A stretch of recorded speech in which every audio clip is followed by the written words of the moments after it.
Praktikum ini bertujuan untuk mengetahui paku pada gelas manakah yang berkarat, faktor-faktor apa saja yang menyebabkan paku berkarat, dan cara pencegahan korosi pada besi. Korosi sendiri adalah kerusakan atau degradasi logam akibat reaksi redoks antara suatu logam dengan berbagai zat di lingkungannya, yang menghasilkan senyawa-senyawa yang tidak dikehendaki. Dalam bahasa sehari-hari, korosi disebut juga dengan perkaratan. Faktor-faktor yang mempercepat korosi antara lain: yang pertama, air dan kelembapan udara; kedua, elektrolit; ketiga, permukaan logam yang tidak rata; dan yang keempat yaitu terbentuknya sel elektrokimia. Adapun pencegahan korosi dapat dilakukan dengan langkah-langkah berikut. Yang pertama, usahakan logam tidak mengalami kontak langsung dengan udara luar. Yang kedua, jika cara pada poin pertama terbilang susah, masih ada cara lain, yaitu dengan melakukan pengecatan. Yang ketiga, menggunakan electroplating, yaitu melapisi permukaan logam secara elektrokimia. Yang keempat, pengorbanan anoda atau perlindungan katoda, yaitu cara untuk mencegah korosi dengan cara mencegah terbentuknya sel elektrokimia. Yang kelima, membuat paduan alloy dengan cara mencampurkan besi dengan logam lain yang tahan korosi seperti nikel atau krom. Campuran ini dikenal sebagai baja stainless.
Air mentah banyak mengalami korosi,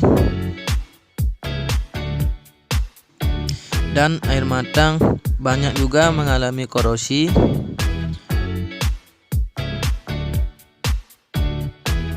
Air garam sedikit mengalami korosi.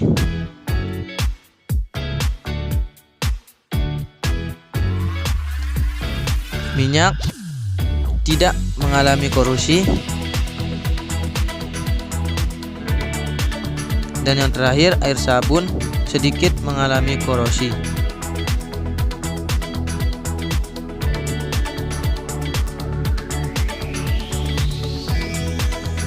Hasil pengamatan: air mentah dan air matang banyak mengalami korosi. Mengapa demikian? Karena sifat paku yang berasal dari besi direaksikan dengan air mengakibatkan berkarat. Selanjutnya, minyak tidak mengalami korosi. Mengapa demikian? Karena sifat minyak yang dapat mengisolasi air untuk masuk ke dalam paku sehingga tidak mengalami perkaratan.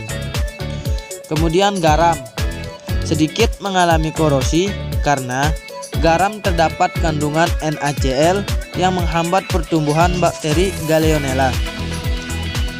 Selanjutnya, sabun sedikit mengalami korosi. Mengapa demikian? Karena sifat air sabun yang memiliki sifat basa, bukan sifat asam. Hal ini juga dapat menghambat terjadinya perkaratan. Kesimpulannya, bahwa paku pada air matang dan mentah paling banyak terjadi korosi atau perkaratan.